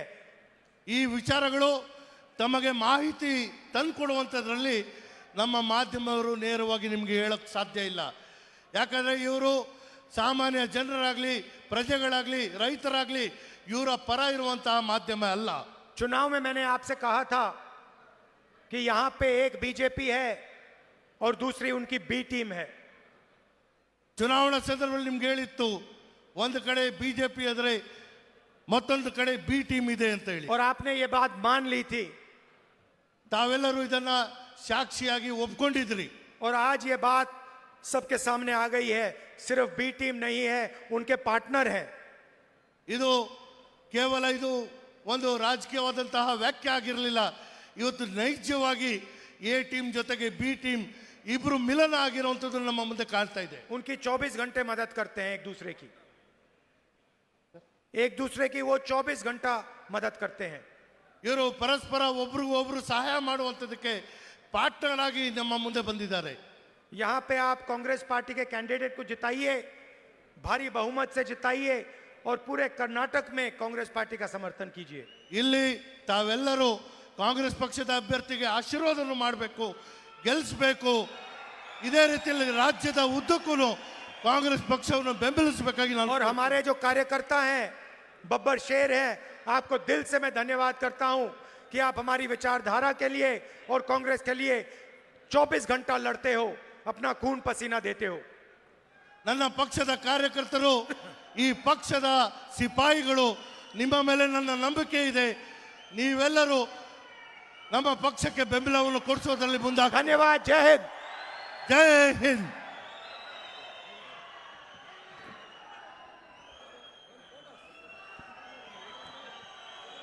ಕ್ರಮ ಸಂಖ್ಯೆ 2, ಏಪ್ರಿಲ್ 26ನೇ ತಾರೀಕು ನಿಮ್ಮ ಮತವನ್ನ ಹಸ್ತದ ಗುರುತಿಗೆ ನೀಡಿ ಶ್ರೀ ವೆಂಕಟರಮಣೇಗೌಡರನ್ನ, ಮಂಡ್ಯದ ಸ್ಟಾರ್ ಶ್ರೀ ವೆಂಕಟರಮಣೇಗೌಡರನ್ನ ಸಂಸತ್ತಿನ ಸ್ಟಾರ್ ಆಗಿ ಹೊಳಿಸುವಂತಹ ಸದಾವಕಾಶ ನಿಮ್ಮೆಲ್ಲರಿಗೂ ಇದೆ. ಆ ಅವಕಾಶವನ್ನು ಉಪಯೋಗಿಸಿಕೊಂಡು ಬರದ ನಾಡು ನಾಗಮಂಗಲ ಮಂಡ್ಯ ಜಿಲ್ಲೆಯಲ್ಲಿದೆ. ಬರದ ನಾಡಿನಿಂದ ಬಂದಂತಹ ಬೆವರಿನಿಂದ ಹಣ ಸಂಪಾದಿಸಿ, ಜನರನ್ನ ಸಂಪಾದಿಸಿ